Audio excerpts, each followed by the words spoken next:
moving forward, as they're trying to figure out baseball and basketball in the now, a little more runway for the NFL, does this change your thought process about the possibility of going to work with all that's still going on? It definitely gives me perspective. It's a good question. I think that what the NFL has is time. We've got a little bit extra time to plan for the season and to figure things out. I do think that the NFL is a little bit unique in that from January through March, through basically when the stay-at-home orders were given, NFL players are not staying at home. We were traveling, right? It's the off-season, so guys are going to Florida, going overseas, going, to tons of places, which, right, wrong, or indifferent, that means it's possible that we might have a higher infectious rate just in our community, right, because we're on planes. And I actually think I might have gotten it because I had traveled to Florida and then California the week before I began to feel some symptoms. So what that means is, I think there's a lot of talk about the infectious rate and how we keep the players safe, which is, of course, the most important thing. But it could very well be that we start testing players and there's a really, really high antibody test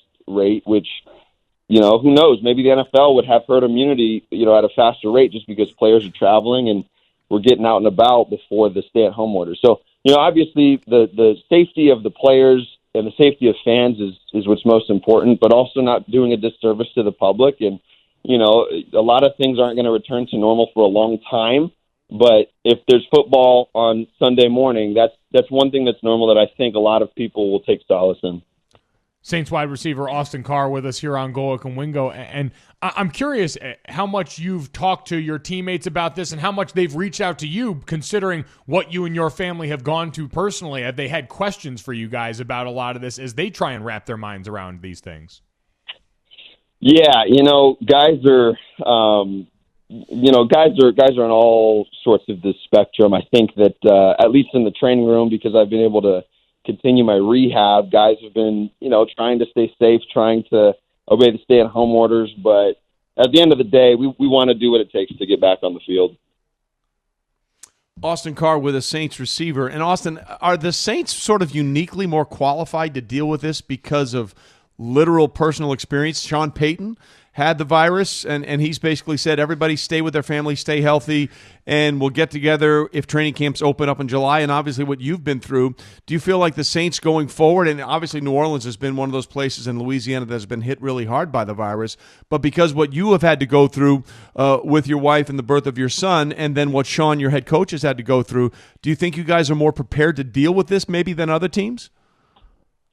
I can't speak for other teams and for, their health and their strategies. I can just say that the Saints, we've got a veteran group. I was actually looking it up yesterday. We have like the second highest average age on our roster. That doesn't win you Super Bowls automatically, but it does mean that experience teaches great lessons. And I think that a lot of the guys on our roster have experienced, hardship, have experienced adversity, have experienced, the last lockout when guys didn't even have an OTA, right? We have guys on the team that experienced the Katrina, challenge. So I do think that we're a resilient team. I think that we're a team that is going to be ready to get back to work when it's time.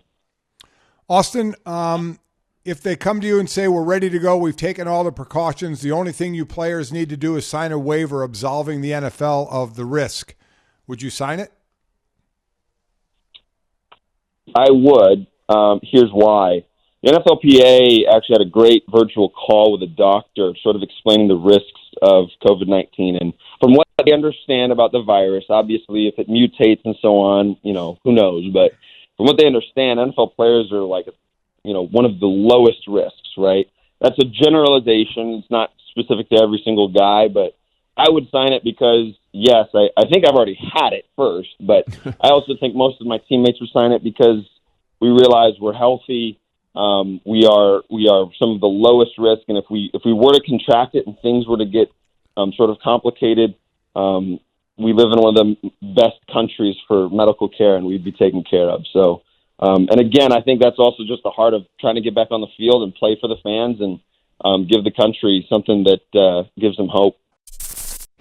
Thanks for watching ESPN on YouTube. For live streaming sports and premium content, subscribe to ESPN+.